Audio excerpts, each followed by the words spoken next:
は。今日は、私たちがやっているシリバン大学でですね、短期の海外研修プログラムについてちょっとお話をさせていただきます。で今日は先生たちに来ていただいていて、このプログラムのですね、特色、ユニークなところとか、あとこのドゥマゲッティの街に関して、少しご紹介したいなと思います。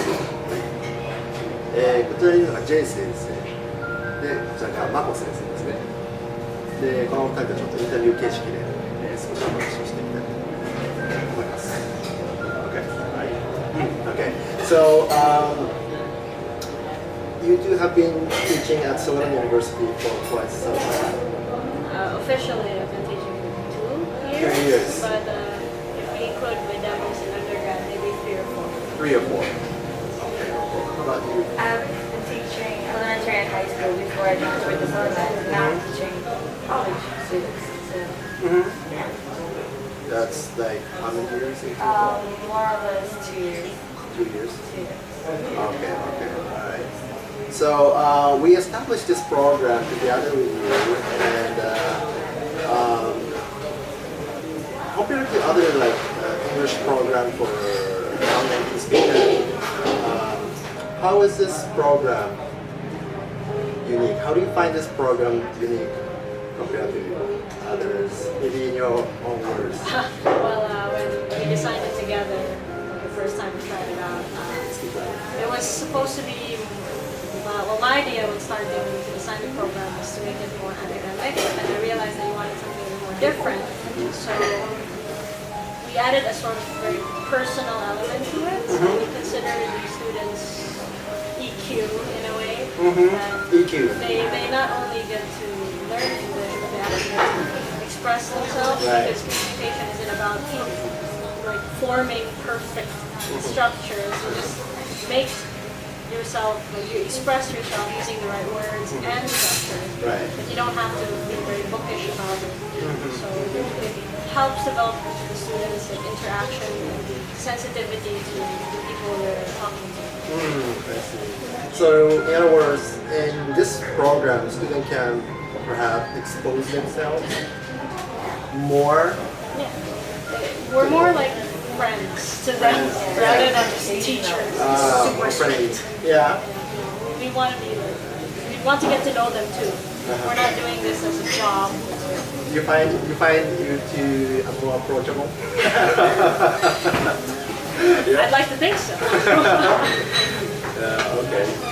So how do you, in your own feeling, how do you find this program? When I first saw the outline that was given to me, I was actually surprised with the program because it's not like the regular teaching program. It has a lot of topics that actually lets the students or anyone who participates really converse and express themselves and major topics that they can really talk about. So it's more of a conversational type, as Jason said.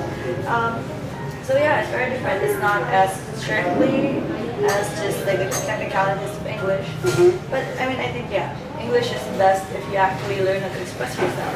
Right. So for you to be comfortable in the language, you should really be comfortable in the topics that we're given. So yeah, there's a lot of ideas. So if you have a lot of ideas, then it actually have a lot of things to say, which makes you more expressive. Right. Not ashamed of the usage of English. So I think I would like our program. Okay. They get to actually communicate. Right. Yeah. We actually we're not actually teaching English in a classroom, right? We always change location, right?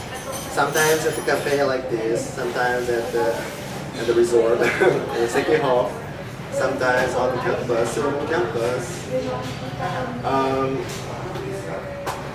I feel that changing a place, changing a location every time for your teaching will probably keep the students' concentration. That's how I feel. What do you think? Do you think that's a good idea? I agree. I think the way we switch the classroom, the way we transfer from face to face reflects the idea idea of the outline, but we don't confine them to something like, Right. you know, those English exercises that get so boring. Read the dialogue about the supermarket, and you're supposed to be this character in the dialogue about a supermarket. It gets very boring, and Right. sometimes it's not relatable to the Right. student. Some of them might not care about the supermarket, so the outline gets them to be themselves, to have a dialogue with potentially another student or maybe somebody from outside, like what happened in Shoko before, Right. or with just us, the teachers. They get to build their own dialogue based on what they really want to talk about, and not Right. something in a set outline. Very good. Yeah, I actually agree with the different atmosphere of the students. It's like if it's like a regular classroom atmosphere, it's gonna be really rigid. Rigid, in a sense. yeah. Yeah, because you just sit down at the desk and you're facing the teacher and the board, so there's always a lot of obstacles for communication, like between the two of you. But if you're in a cafe or in a place that's actually really comfortable, the ambience is really good. So I think it helps. I feel bad for better communication for the students because they're really comfortable, and it makes it more personal. Right, But the right. communication can be so personal for them to actually better express themselves. Right, right. They also get to learn the different kinds of cultures, Right. in a sense. Yeah. You put them in a place where there's like food and like people around, so they really get to see the culture firsthand. Okay. That's what I like about it. Good, good. Okay. All right. So let's talk more about the city itself, Dゥマゲッティ. Yeah. Do you think Japanese people should come Definitely. Dゥマゲッティ? Definitely. Compared to other cities, I mean, you find Dゥマゲッティway better place for learning English. If so, please share us why. Dゥマゲッティis one of the best places, if not the best place for the Philippines to learn English, because you actually get to interact with not only those who speak it as a second language, but also native speakers. Right, I right. mean, we listed as top 10, right, of the best places to retire Yes. in the world. Dゥマゲッティ. So, and we have about, in Silliman alone, we have 300 foreign students. 300 forms. Yes, and those foreign students majority of them speak English. Right. So, and only English.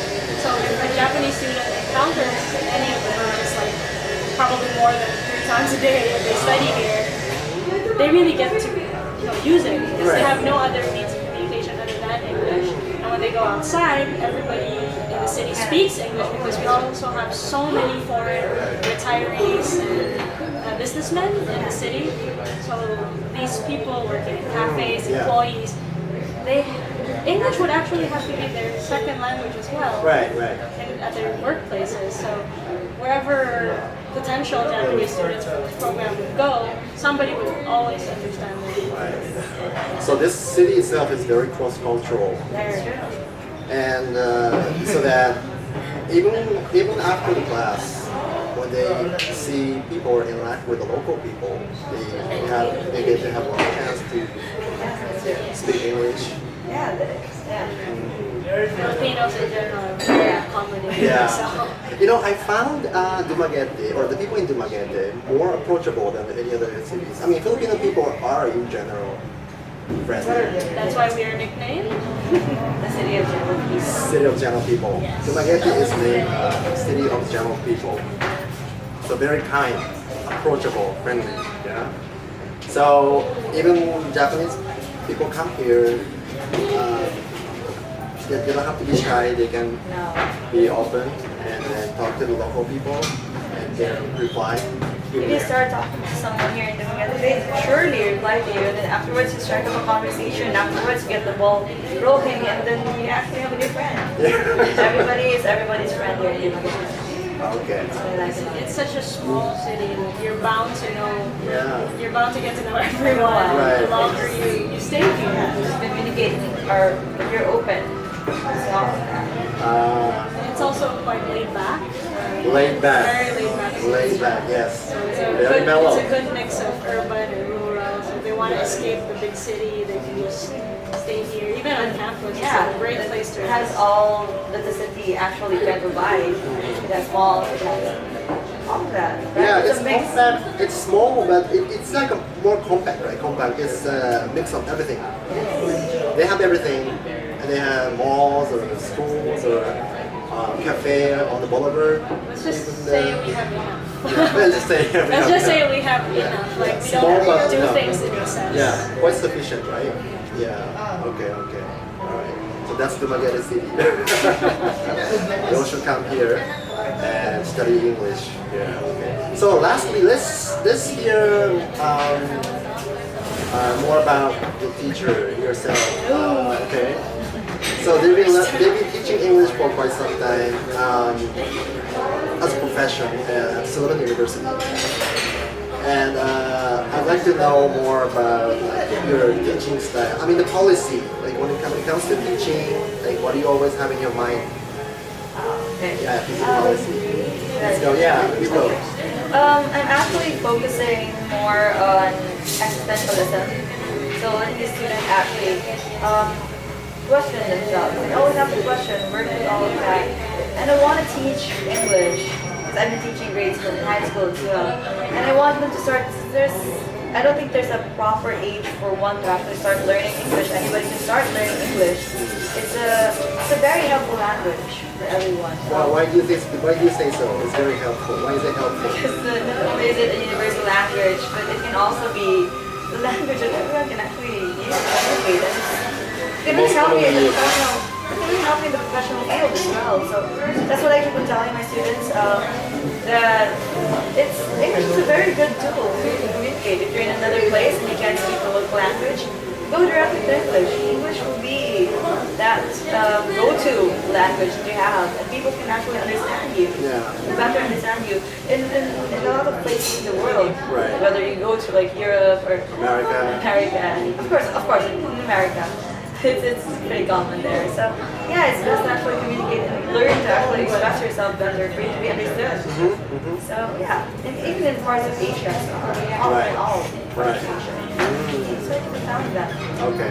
And it's very helpful in looking for a job or a professional field. So that's what I keep on telling my students, especially in the college level.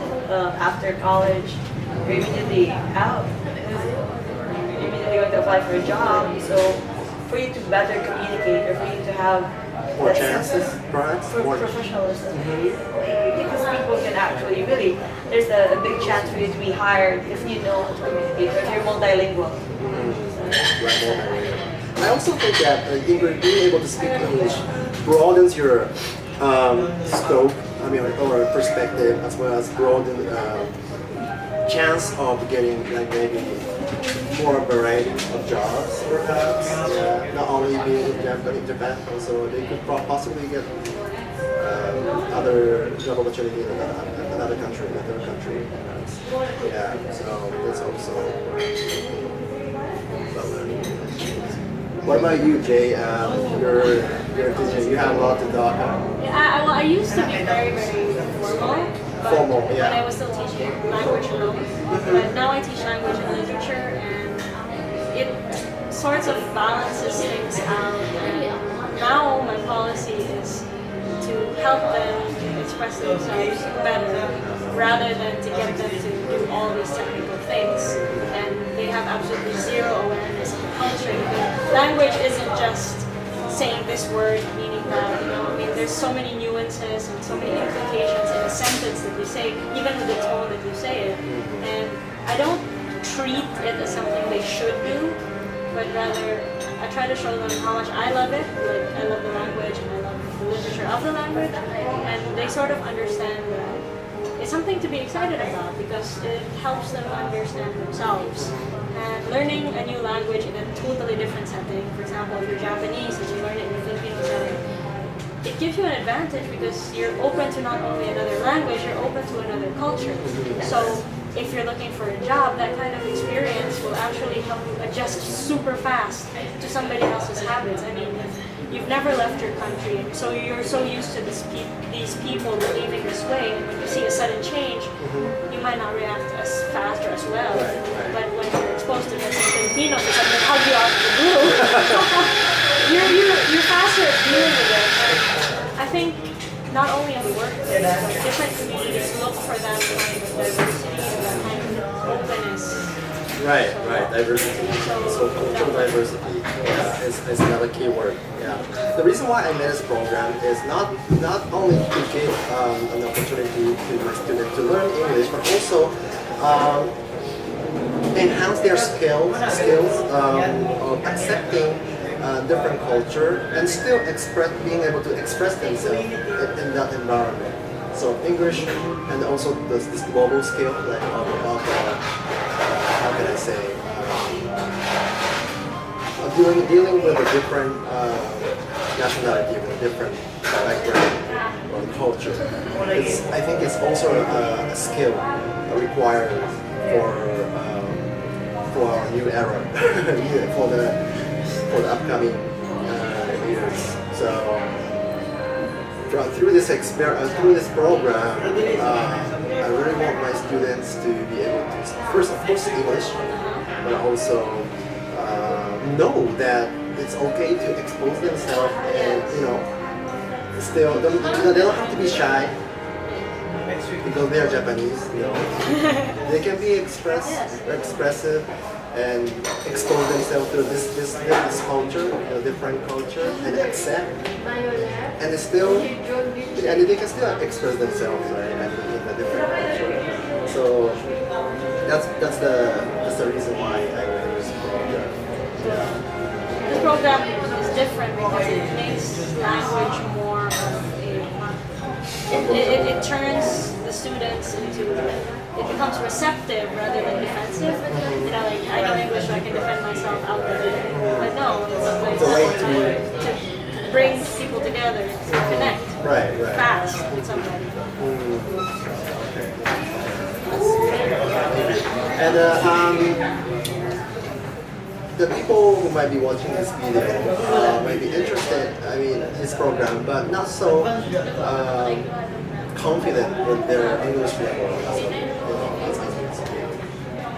Do you think this program is also good for the beginner, or can we adjust our level to a beginner also with this same program? Yeah, that's very possible. It is possible. As soon as you spark their interest, if there's a will, they really will try very hard to try to speak their mind, especially if they fall in love with the topic, or if they choose the topic. Yeah, they can choose a topic. So if they choose it, then they're definitely interested in it, and so they'll try their best, and there's always dictionaries, and you can always go at their pace. So maybe if there are more students, we can group them, so that they would feel working together rather than like a competitive setting in the classroom. Oh, she's better. Oh, I'm better. It would become more like, oh, we're learning English together. It's going to be a student-centered kind of learning. Student-centered. Yeah, student-centered. So they're the main character Yes. of the picture. I mean, we can't force them to do things that they don't like. Even if, well, it will help them, so instead of just forcing it on them, we try to just sneak it in there in like good ways. So maybe 20% less pushing than we would, so we would cut down the number of vocabulary we introduce, or we would choose vocabulary that fits the topic. So they learn it a lot, like what we did with Tomo. Yeah. As long as the student is actually willing to learn and open to corrections and all of that, I think the program would actually be really smooth. All of that, beginner level or someone who's actually proficient in English. Yeah. That's good. というようにですね、このプログラムは非常に優秀な講師陣と、それから英語を学ぶには素敵な環境がここには整っています。ビギナーの方でも全く問題なく参加できますので、今の自分の英語に自信がないという人がいたとしても、非常に調整可能なプログラムになっていますので、ぜひドゥマゲッティで海外研修を楽しんでください。We are waiting for new students, upcoming students, prospective students to come to the market.